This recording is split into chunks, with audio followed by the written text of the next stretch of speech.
Kalalisuan min ko ve kafaduta kanena lokalla katsol hadam tirang chemin ti o chu na chuan bitiang him kung tin khatin nan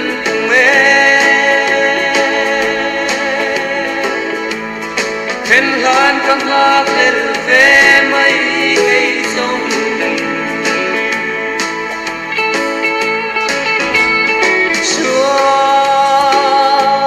Xua na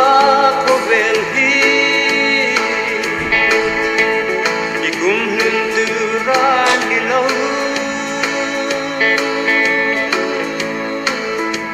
Đi cùng hương từ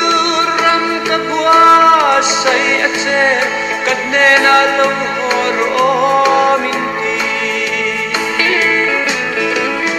O chu na chuan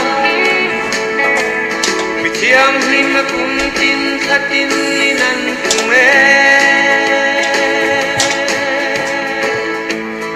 Ten lan kang hak len ve mai cây sông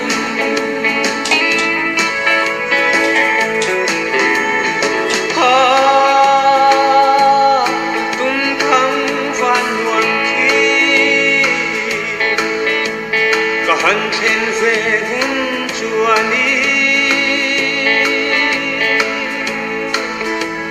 Angel varten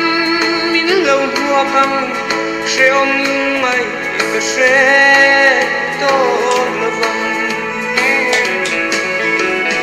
Ô chu na chuan Vì thiang him cùng tin khát tin nan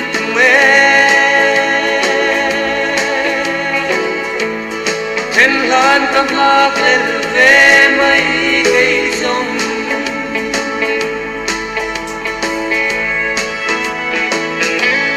Cả tung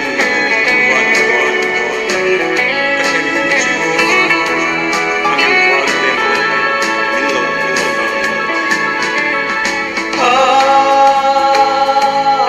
Tung thăng hoàn hoàn khi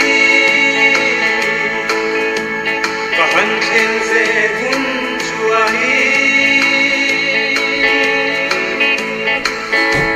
Angel varten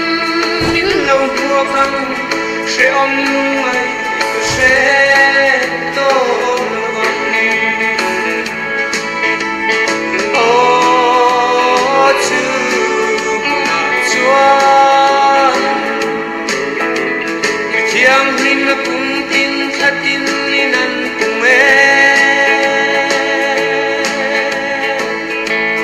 Thiên lan căng lạc lên về mấy cây sông Ô chu na chuan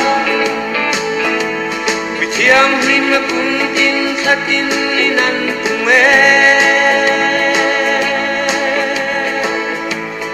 Thiên lan căng lạc lên về mấy